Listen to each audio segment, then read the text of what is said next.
अब सिनेवार की भी ढेर कर दिया गया है और सिनेवार को लेकर के जहां जश्न का एक तरफ माहौल है, वहीं दूसरी तरफ अमेरिका की तरफ से भी बयान आया है। अमेरिका का कहना है कि बधाइयां बहुत हो, लेकिन हमारा इसमें कोई हाथ नहीं है।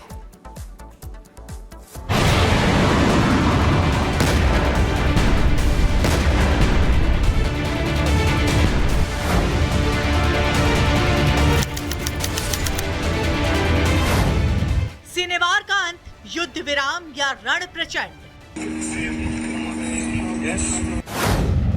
नेतन्याहू के हौसले बुलंद, हमास हो गया खत्म। 3 महीने 3 बड़े दुश्मनों का दी एंड। जिसने 7 अक्टूबर 2023 को इजराइल को दहलाया, नरसंहार कर रक्तपात मचाया, बेगुनाहों को बंधक बनाया, उस खान यूनिस के कसाई और 7 अक्टूबर के मास्टरमाइंड का खात्मा हो गया। गाजा में इजराइल ने हमास के चीफ याह्या सिनेवार की कब्र खोद डाली। सिनेवार की हत्या के साथ ही हमास के ताबूत में आखिरी कील भी ठोक दी। सिनेवार की मौत के घाट उतारने से पहले इजरायली सेना को नहीं पता था कि वो जिसे मार रहे हैं वो हमास का नया चीफ है। एक खंडहर मकान के अंदर ड्रोन कैमरा भेजा गया तो इमारत के अंदर मिलिट्री ड्रेस में सोफे पर याह्या सिनेवार बैठा दिखा। ड्रोन पास जाता उससे पहले ही उसने डंडे से उस पर वार कर दिया। इजराइल के सैनिकों ने फिर टारगेट सेट कर खान यूनिस के कसाई पर अटैक कर दिया। गाजा की जिस इमारत को ढाल बनाकर सिनेवार छिपा बैठा था, उस पर इजरायली डिफेंस फोर्स ने मिसाइल से अटैक किया, जिससे वो मलबे में दब गया। इजरायली सैनिक उसके पास गए, गोलियों से ताबड़तोड़ फायरिंग की, जिसने उसके सिर और पैर को छलनी कर दिया। मुंह पर से नकाब हटा तो सिनेवार का चेहरा सामने आया। आईडीएफ ने साल भर के अंदर हमास के सभी बड़े लीडर और कमांडर का सफाया कर दिया। इजराइल ने अपने डीएनए जांच में याह्या सिनेवार की मौत की पुष्टि की। खुद इजरायली पीएम ने सामने आकर इसकी जानकारी दी। לעמי האזור אני אומר, בעזה, בביירות, ברחבי האזור כולו, החושך נסוג והאור עולה. דף, הנייה, סינואר, נסראללה, מוחסן, עקיל ורבים משותפיהם אינם. אני קורא לכם, עמי האזור, יש בפנינו הזדמנות גדולה לבלום את ציר הרשע וליצור עתיד אחר. עתיד של שלום, עתיד של שגשוג באזור כולו. इजरायली मीडिया के मुताबिक सिनेवार को मारने में ना मोसाद, ना एयर स्ट्राइक और ना ही कमांडो का हाथ रहा। उसे मारने वाला सैनिक आईडीएफ के इन्फेंट्री कमांडर और कॉम्बैक्ट ट्रेनिंग स्कूल से है। रिपोर्ट के मुताबिक जिस सैनिक ने सिनेवार को मारा, उसने 9 महीने पहले ही सेना ज्वाइन की है। इधर नेतन्याहू ने सिनेवार की मौत की पुष्टि की। उधर अमेरिकी राष्ट्रपति जो बाइडेन ने इजरायली पीएम से फोन पर बात की और याह्या सिनेवार की हत्या पर बधाई दी। साथ ही आईडीएफ की हौसला अफजाई भी की और सिनेवार की मौत को बंधक समझौते की दिशा में आगे बढ़ता कदम बताया। The horrors of the past year cannot be the future, and they do not need to be the future. It is time to chart a different path. So over the days ahead, the United States will redouble our efforts to return the hostages home, to bring an end to this war, to alleviate the suffering of the Palestinian people, and to allow the people of Gaza to begin to rebuild their lives. America की पीठ थपथपाने के बाद Benjamin Netanyahu ने Gaza की जनता को भी संदेश दिया और बता दिया कि सिनेवार की मौत हमास के खात्मे का अंत है। אני ניצב בפניכם היום כדי לבשר לכם שיחיא סינואר חוסל. מי שביצע את הטבח הנורא ביותר בתולדות עמנו מאז השואה, רב המרצחים שרצח אלפי ישראלים, חטף מאות אזרחינו, חוסל היום על ידי חיילינו הגיבורים.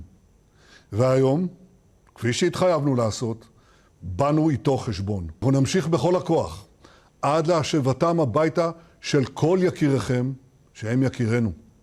זו מחויבות עליונה שלנו, זו מחויבות עליונה שלי.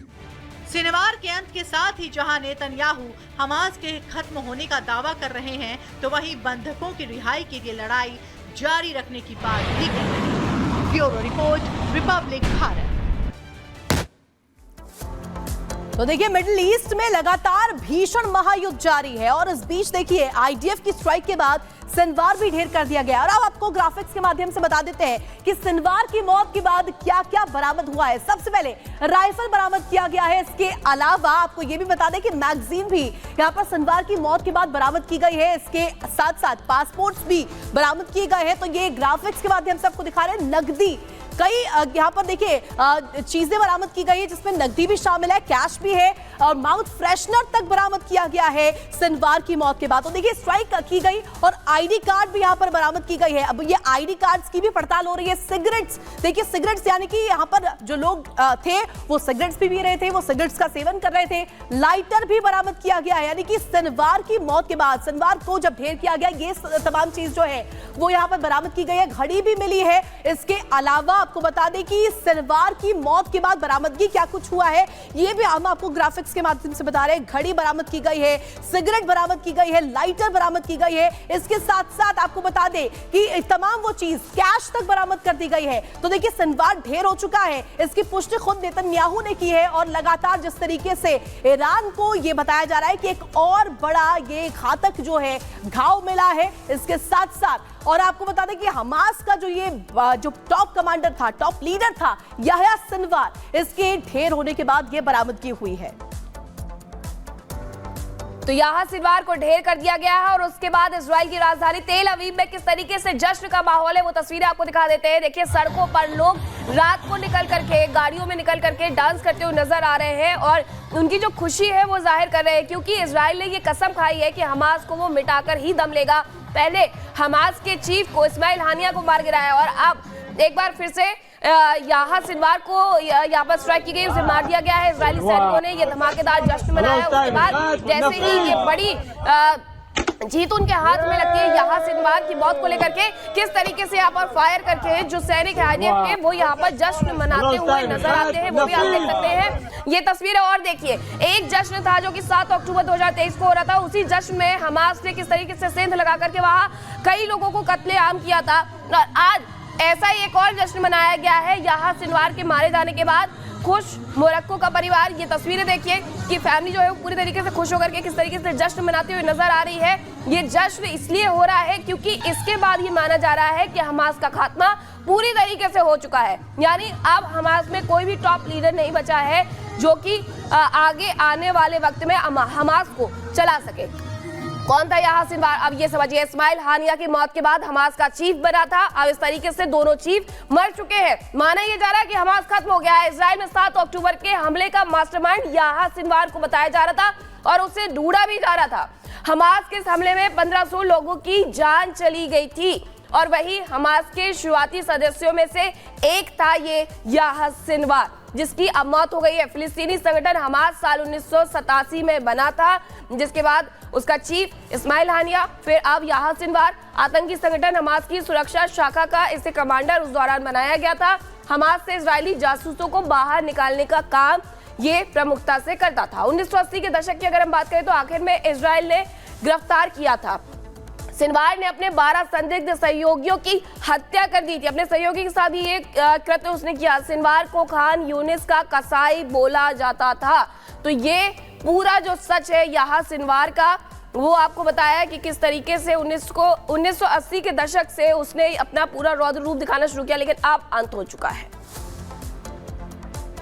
तो देखिए सिनवार का तो अंत हो चुका है, सिनवार को ढेर कर दिया गया है। आईडीएफ की तरफ से ये एक बड़ी स्ट्राइक की गई, लेकिन अब ये सवाल उठता है कि अब दरअसल इजराइल का अगला कदम क्या होगा, ईरान की तरफ से कैसे पलटवार होगा। इससे जुड़ी रिपोर्ट देखिए।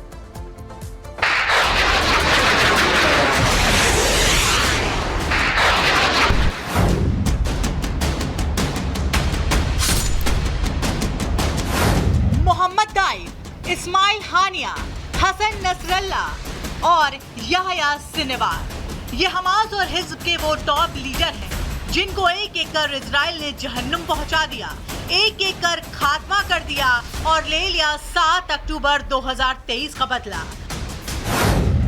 हमास हिज़्ब लीडरशिप खत्म, अब ईरान का नंबर।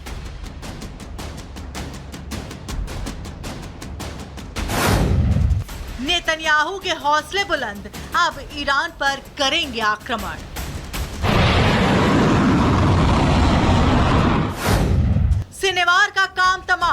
क्या होगा बंधकों का अंजाम? इजरायली पीएम नेतन्याहू एक एक कर अपने दुश्मनों को मौत दे रहे हैं। इजराइल में हुए रक्तपात का बदला ले रहे हैं, तो वहीं बंधकों की रिहाई पर भी बात कर रहे हैं। इजराइल का साफ कहना है कि उसने याह्या सिनवार को मारकर अपना हिसाब पूरा कर लिया है, लेकिन हमास से ये युद्ध अभी खत्म नहीं हुआ है। ये जंग रुक सकती है और शर्त है बंधकों की रिहाई। אני ניצב בפניכם היום כדי לבשר לכם שיחיא סנוואר חוסל. מי שביצע את הטבח הנורא ביותר בתולדות עמנו מאז השואה, רב המרצחים שרצח אלפי ישראלים, חטף מאות אזרחינו, חוסל היום על ידי חיילינו הגיבורים. והיום, כפי שהתחייבנו לעשות, באנו איתו חשבון. היום הרוע ספג מכה קשה, אבל המשימה שלפנינו עדיין לא הושלמה. इजरायली पीएम ने हमास को साफ संकेत दिए हैं कि अगर वो बंधकों को छोड़ देता है तो युद्ध खत्म हो जाएगा और गाजा में शांति का माहौल कायम हो पाएगा। Yahya Sinwar is dead. He was killed in Rafah by the brave soldiers of the Israel Defense Forces. While this is not the end of the war in Gaza, it's the beginning of the end. To the people of Gaza, I have a simple message. This war can end tomorrow. It can end if Hamas lays down its arms and returns our hostages. इधर Netanyahu ने Hamas और Gaza को चेतावनी दी, तो उधर Gaza के लोगों ने भी प्रतिक्रिया दी। हमास और हिजबुल्लाह के टॉप लीडर के मारे जाने के बाद युद्ध खत्म होने की आस जताई।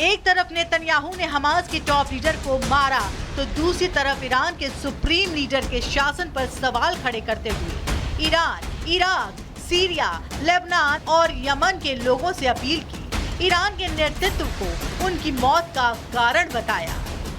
The reign of terror that the Iranian regime has imposed on its own people and on the peoples of Iraq, Syria, Lebanon, and Yemen, this too will come to an end. All those who seek a future of prosperity and peace in the Middle East should unite to build a better future.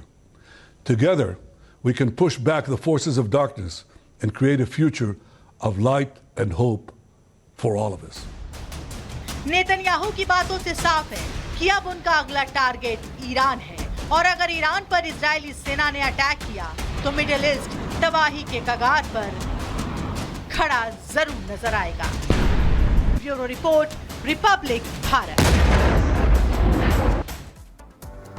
और अब बात करेंगे उत्तर प्रदेश में होने वाले उपचुनावों को लेकर के। 10 सीटें हैं जहां पर कड़ी टक्कर देखने को मिलेगी। हालांकि एक सीट मिल्कीपुर विधानसभा पर अभी तक कोई भी फैसला नहीं लिया गया है, लेकिन आगे आने वाले वक्त में बाकी 9 सीटों पर आमने सामने कौन होगा इसे भी लेकर के कोई स्पष्टता अभी तक नहीं है। बिल्कुल मीनाक्षी, और देखिए जिस तरीके से 10 सीटों पर उपचुनाव होने वाले हैं और ऐसे में लोकसभा चुनाव के बाद जो नतीजे थे उसके बाद दरअसल ये सरकार और विपक्ष दोनों का ही रिपोर्ट कार्ड पेश करेगी।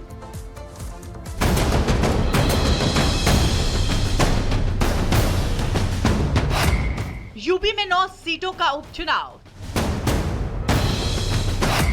छोटी लड़ाई लेकिन बड़ा दांव। कहीं तारीख को लेकर जिरा, कई साथियों में आपसी कलह। 13 नवंबर को यूपी में 9 सीटों पर उपचुनाव है। यूपी की 9 सीटों का ये उपचुनाव पार्टियों के बीच कोई आम मुकाबला नहीं है, बल्कि इन 9 सीटों का चुनाव देश की सबसे बड़ी विधानसभा का मूड भी तय करेगा। और यही वजह है कि इन 9 सीटों के उपचुनाव के लिए पार्टियां अपनी मेहनत में कोई कमी नहीं रखना चाहती। पार्टियों ने उम्मीदवारों के चयन से लेकर प्रचार प्रसार में पूरी ताकत झोंक दी है, लेकिन इस मेहनत के बीच पार्टियों में सीट बंटवारे को लेकर भी कहीं ना कहीं पेच फंस रहा है। जहां एक तरफ बीजेपी ने अपने सीट बंटवारे का फॉर्मूला तैयार कर लिया है, वहीं इंडी गठबंधन में सीटों का फॉर्मूला फाइनल नहीं हो पाया है। उपचुनाव में समाजवादी पार्टी ने 8 सीटों पर अपने उम्मीदवार उतारने का फैसला किया, जबकि कांग्रेस के खाते में 2 सीटें आई हैं। हालांकि कांग्रेस ने उपचुनाव के लिए 5 सीटों की मांग की थी। जो 10 सीटें हैं, हम 10 सीटों पर ये संविधान बचाओ संकल्प सम्मेलन किए हैं और आगे भी हम मजबूती के साथ खड़े हैं। बाकी राष्ट्रीय नेतृत्व का निर्णय जो होगा उसे हम मानेंगे। उधर बीजेपी ने इन चुनाव की तारीखों को बदलने की अपील की है। पार्टी का प्रतिनिधिमंडल गुरुवार को राज्य के निर्वाचन अधिकारी से मुलाकात करने गया। यूपी में 15 नवंबर को राजनीति, कला, संस्कृति का संगम, किसमें कितना है दम। राष्ट्र सर्वोपरि सम्मेलन 18 अक्टूबर सिर्फ रिपब्लिक भारत पर।